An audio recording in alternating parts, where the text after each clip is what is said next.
मेरे बेटे का पैर जला था भैया। तो आपने कच्चा आलू लगाने के लिए बोला था सबसे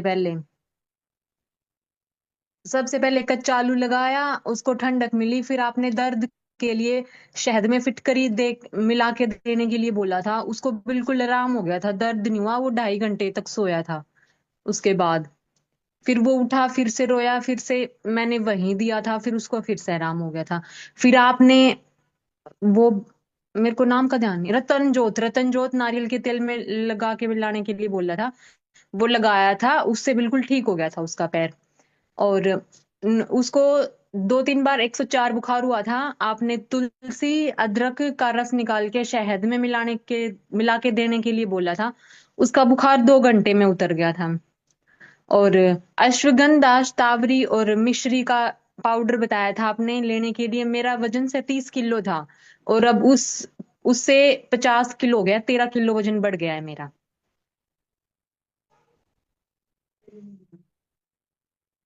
बहुत। बस यही। और एक आप तो मोतियाबिंद का बता रही थी। हाँ, मोतियाबिंद का उनको काला मोतियाबिंद था भैया। पता नहीं सफेद था या काला था, पर था उनको मोतियाबिंद की दिक्कत थी उनको। उनको मैंने जीरा, सौंफ और धनिया लेने के लिए बोला था। उन्होंने 1.5 महीने तक लिया था, उनका मोतियाबिंद बिल्कुल ठीक हो गया था। वो डॉक्टर के पास दोबारा टेस्ट करा के आई थी। डॉक्टर ने बोला ऐसा चमत्कार हुआ कैसे, मेरे को भी बताओ।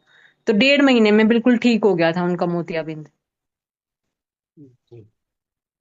हाँ जी और भैया। और मेरी सास का तो है ही उनको, जो आप मैजिक ऑयल देते हो उससे वो मालिश करती हैं घुटनों पर। बहुत आराम है उनको। पहले मोड़ भी नहीं पाती थी, अब मोड़ लेती हैं, सो जाती हैं, रात को नींद आ जाती है। बहुत ज्यादा आराम है उनको।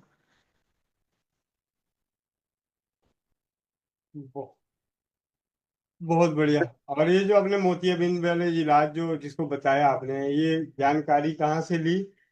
ये आपकी किताब से ली थी भैया, रसोई घर ब्रह्मांड की प्रथम औषधालय, उससे ली थी भैया।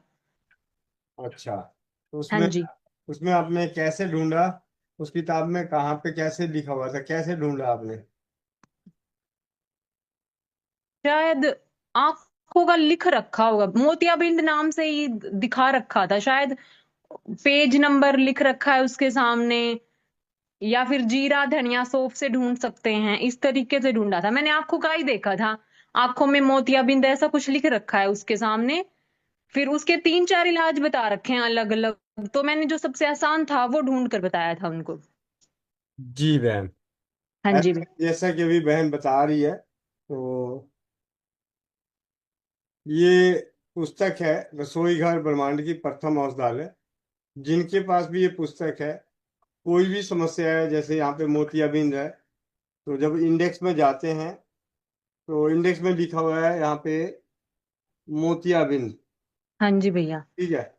और उस मोतियाबिंद के आगे लिखा हुआ है धनिया 15 नंबर, सौंफ 31 नंबर, नमक 85 नंबर। तो धनिया, सौंफ और नमक, यानी अपने रसोई घर की तीन औषधि, धनिया, सौंफ और नमक।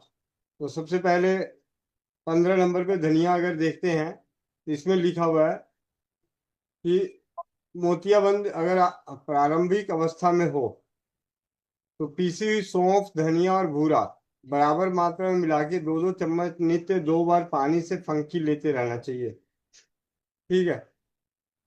और इससे ऊपर लिखा हुआ है नेत्र ज्योति, मतलब आंखों में रोशनी बढ़ाना और बाल। तो हरे धनिए का रस 150 ग्राम, तिल का तेल 300 ग्राम, इतना उबालें कि केवल तेल बचा रहे, रस जल जाए। इसे छान कर रख लें। इसे नित्य सिर पर लगाने से नेत्र ज्योति बढ़ती है, ऐसे मस्तिष्क बोलना ठंडा अपन भी। रहता है, बाल बोल दे। झड़ने रुक जाते हैं। ठीक है। दूसरा है हरा धनिया, भी आंवले के साथ पीसकर खाने से आंखों की कमजोरी दूर होती है, ज्योति बढ़ती है, गर्मी के में धूप के दुष्प्रभावों से बचाव होता है। फिर 31 नंबर पेज पे अगर जाके देखते हैं, तो नेत्र ज्योति के लिए लिखा हुआ है समान मात्रा में सौंफ, बादाम गिरी और मिश्री पीसकर इसके 3 चम्मच फंकी गर्म दूध से नित्य रात को सोते समय लंबे समय तक, कम से कम 2 माह तक लेते रहें। फंकी के बाद पानी ना पिए, नेत्र ज्योति बढ़ेगी, शरीर पुष्ट होगा, स्मरण शक्ति बढ़ेगी। और मोतियाबिंद में लिखा हुआ है 50 ग्राम सौंफ, 50 ग्राम धनिया, दोनों को पीसकर 50 ग्राम देसी बूरा मिला लें। इस मिश्रण को 2.5 चम्मच सुबह शाम नित्य लंबे समय तक पानी से फंकी लेते रहना चाहिए। अब आ जाते 85 नंबर की नमक से मोतियाबिंद में क्या कहते हैं। तो यहाँ पे जब देखेंगे तो वहां पे लिखा हुआ है कि जिन्हें भी मोतियाबिंद हो रखा हो वो नमक का प्रयोग ना करें। मोतियाबिंद में खान पान में नमक का ज्यादा इस्तेमाल करने वालों को आंख की बीमारी, कैटरेक्ट यानी मोतियाबिंद होने का खतरा रहता है। वह भी इसीलिए नमक नहीं खाना है। यानी मोतियाबिंद में अगर नमक से इलाज करना है तो नमक बंद करना पड़ेगा मोतियाबिंद में। और अपने रसोई घर में दवाई के रूप में खाने पीने में सबसे सिंपल धनिया, सौंफ और बूरा ये बराबर मात्रा में मिला के उसकी 2 चम्मच 2.5 चम्मच सुबह शाम फंकी लेना चाहिए। ये पूजा बहन ने इस पुस्तक को पढ़ के अपने जानकार जिन्हें समस्या थी उन्हें बताया और उनको आराम मिला। तो ये रसोई घर ब्रह्मांड की प्रथम औषधालय अपने रसोई घर में पड़ी हुई औषधियों से अपनी समस्याओं का, कष्टों का, रोगों का निदान कर सकते हैं। और इसी प्रयास में लगे हुए हैं कि अपने रसोई घर से कौन कौन सी औषधियों से किस प्रकार अपने कष्टों को दूर कर सकते हैं, रोग को दूर कर सकते हैं। और उन अनुभवों के आधार पे हम एक दूसरे का विश्वास और ज्ञान बढ़ा सकते हैं। इसी प्रयास का नाम है स्वस्थ समृद्ध परिवार। और इसी स्वस्थ समृद्ध परिवार के प्रयासों का एक हिस्सा है जो है स्वस्थ समृद्ध परिवार अनोखे परिवार की अनोखी चौपाल, जो आप सभी चौपाल में जुड़े हुए हैं।